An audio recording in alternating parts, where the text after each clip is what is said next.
contestants. Our next contestant is from Manipur.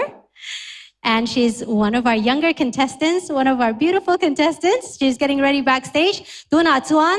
Zen Ngai Sang, New Lamka, Manipur, Zai Turin, Kansome.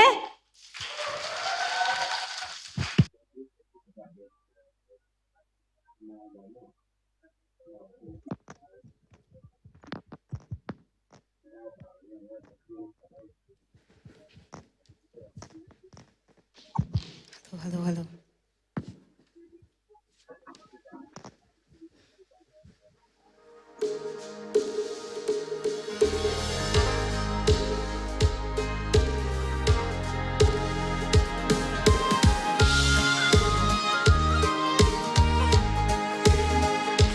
Kum sang tâm i khoang zin na gam a zo quay hiam chỉ thấy lowin i vác vai bian na zo pa qua hiam thấy lowin man chỉ kim in i mang zo đau qua đằng i lâu zo xếp tu lệ đã để hi hằng nghe ta ba tai mang te kỳ kun hong tung ta đâu ba ta go lua tu te zoang thâu ân đâu Giêsu là gầm ding tai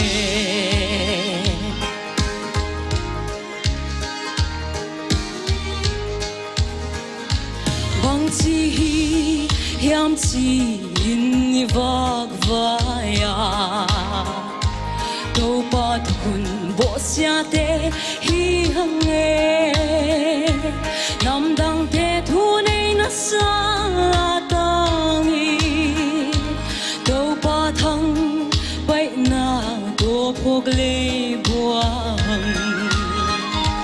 qua dang i lo zo se tu le ta te hi hang e ta ba tai mang te ki kun hong tung ta đâu ba ta go lua tu te swang thon đâu Giêsu là gam ding ta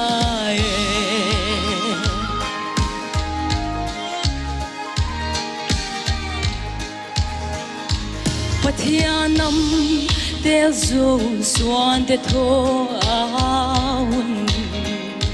gam chiam zo gam tha kalut pan ta hang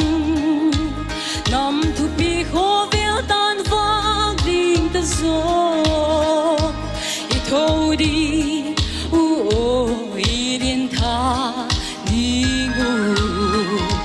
qua đằng i lâu zo xếp tu lệ đã te hi hang e ta ba tai mong te ki hun hong tung ta đâu ba ta go lua tu te swang tho ân đâu Giêsu là gam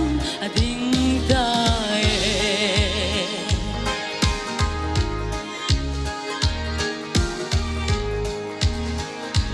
dấu xuân te hun hay non ke ni hang go bilem biang nam kol bat khom alem lo Israel na su bili da kagi pathian lal gam le nam madi